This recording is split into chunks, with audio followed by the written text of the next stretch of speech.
Hi and hello, நான் doctor Jagadeeswari Rajalingam. இந்த சேனலில் நிறைய ஹெல்த் ரிலேட்டட் இன்ஃபர்மேஷன்ஸ் பார்த்துட்ருக்கோம், பேசிகிட்டு இருக்கோம்.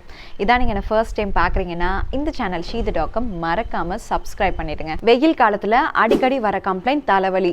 இது ஏன் எதனால் வருதுன்னு இந்த வீடியோவில் பார்ப்போம். வெயில் தலைவலியை டைரெக்டாக உண்டு பண்ணாது. வெயில் காலத்தில் வரக்கூடிய தலைவலிக்கான மெயின் ரீசன் டீஹைட்ரேஷன், அதாவது உடம்புல நீர் சத்து குறையிறதால தான் தலைவலி வருது. அதிக நேரம் வெயிலில் இருக்கிறப்போ நம்ம உடம்புல டீஹைட்ரேஷன் ஆகும்.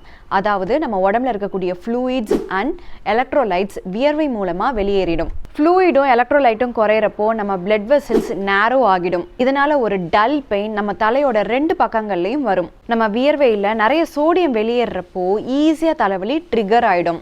மெயினாக இதை அவாய்ட் பண்ணுறதுக்கு போதுமான அளவுக்கு தண்ணி குடிக்கணும். வெயிலில் ரொம்ப நேரம் இருக்க போறீங்கன்னா வாட்டர் பாட்டில் எடுக்கிறதுக்கு மறக்காதீங்க. நீங்கள் டயபெட்டிக் பேஷண்ட்டாக இல்லைனா இந்த தலைவலியிலேருந்து இன்ஸ்டன்ட் ரிலீஃப்க்கு ஒரு கிளாஸ் தண்ணியில் 1/2 ஸ்பூன் உப்பு அண்ட் 1 ஸ்பூன் சுகர் சேர்த்து கலந்து எடுத்துக்கலாம். இல்லைனா ஓவர் தி கவுண்டரில் WHO அப்ரூவ்ட் எலக்ட்ரோலைட்ஸ் வாங்கி யூஸ் பண்ணலாம். சன் எக்ஸ்போஷரை லிமிட் பண்ண முகம் தலையில் துணி வச்சு கவர் பண்ணுங்க. சன் கிளாஸ் யூஸ் பண்ணிக்கலாம் அண்ட் கொடை எடுத்துட்டு போக மறக்காதீங்க.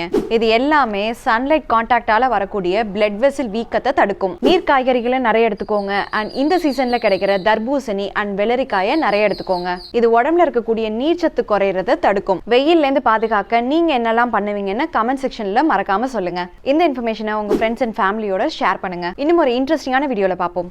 பாய்.